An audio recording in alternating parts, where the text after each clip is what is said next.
Election commission of India की जानिब से बीआरएस सरबराह व साबिक़ा चीफ मिनिस्टर चंद्रशेखर राव को चीफ मिनिस्टर तेलंगाना के खिलाफ रिमार्क पर नोटिस जारी की गई। सिलसिला में चीफ मिनिस्टर रेवंत रेड्डी के खिलाफ रिमार्क्स किए गए थे, जिस पर कांग्रेसी कायदीन ने इलेक्शन कमीशन से शिकायत की थी। शिकायत के बाद इलेक्शन कमीशन की जानिब से नोटिस जारी की गई। कांग्रेसी कायद निरंजन रेड्डी ने इलेक्शन कमीशन से की गई शिकायत में कहा था कि सिलसिला के जलसे में केसीआर ने रेवंत रेड्डी के खिलाफ नामुनासिब तबसरा किया, जिस पर इलेक्शन कमीशन ने चारशंबे की रात बीआरएस सरबराह को नोटिस जारी किया।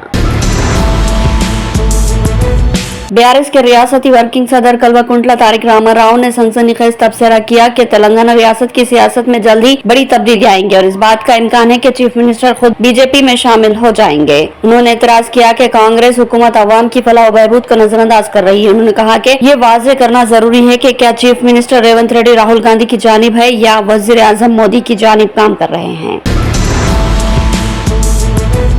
पहाड़ी शरीफ मावड़पल्ली इलाके में रकम के तनाजे के बाइस कार को आग लगा दी गई। जराये के बमौजूदगी ये कार नीरज नामी शख्स की थी। नीरज ने कहा था कि कार फरोख्त करनी है, इसको ग्राहक की जरूरत है। नीरज ने अपने दोस्त अहमद से कहा था कि कार फरोख्त करनी है। कार फरोख्त होने की इत्तला अमान हैदर को मिल गई। अमान ने कहा कि कार मावड़पल्ली इलाके में फार्म हाउस पर ले आए। अहमद वो कार वहां ले गया जहां अमान और हमदान भी इसके साथ थे, जहां कार को नजर आतिश कर दिया गया। कार की मालियत 1 करोड़ बताई गई। पहाड़ी शरीफ पुलिस मसरूफ तहकीकात है। बॉलीवुड अदाकार सलमान खान के घर गैलेक्सी अपार्टमेंट के बाहर 14 अप्रैल को फायरिंग की गई। इस मामले में गिरफ्तार विकी गुप्ता और सागर पाल को 10 दिन की पुलिस हिरासत में भेज दिया गया। पुलिस की तहकीकात से पता चला कि सलमान को डराने के लिए ये साजिश रची गई थी। ये भी सामने आया कि अनमोल बशनोई ने कम से कम 2 मैगजीन यानी 15-20 गोलियां चलाने का हुक्म दिया था। इसके लिए हमलावरों को अच्छी क्वालिटी के पिस्तौल भी दिए गए। इसके अलावा इब्तदाई तहकीकात से पता चला कि इसे इसके लिए 1 लाख रुपये का एडवांस भी दिया गया था।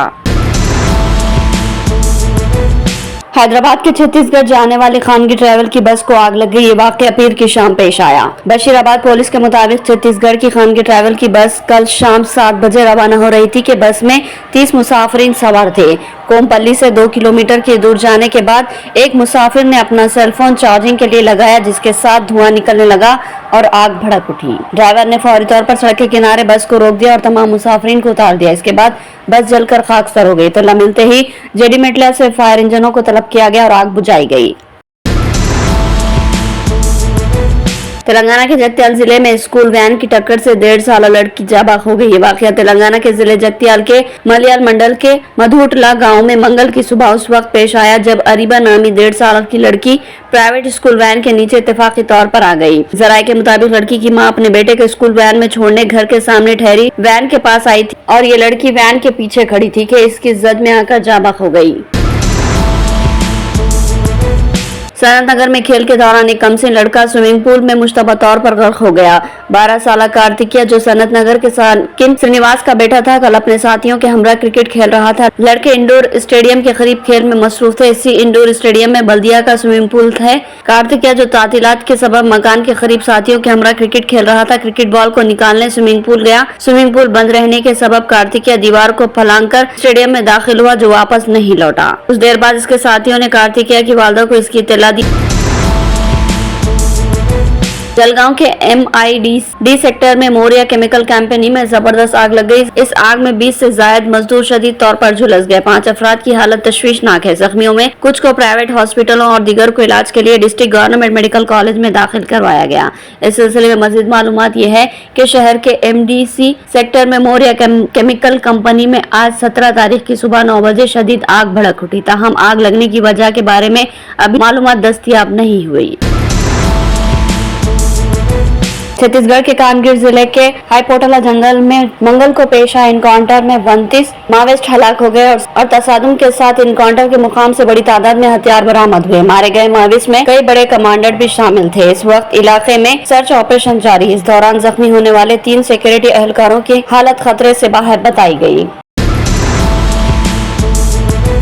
मुत्तहिदा अरब इमारात में शदीद बारिश और दुबई में आने वाले सैलाब की वजह से 28 हिंदुस्तानी परवाजें मनसूख कर दी गई, जिनमें 15 दुबई जाने वाली और हिंदुस्तान जाने वाली 13 परवाजें शामिल है। दुबई के फ्लैगशिप कैरियर एमरेस्ट एयरलाइंस ने तमाम चेक इन रोक दिए। एमरेस्ट ने एक सरकारी बयान में कहा कि एयरलाइन तयशुदा फ्लाइट ऑपरेशन बहाल करने की कोशिश कर रही है और टीम्स मुतासिरा सार्फिन को हर मुमकिन मदद फराहम कर रही है।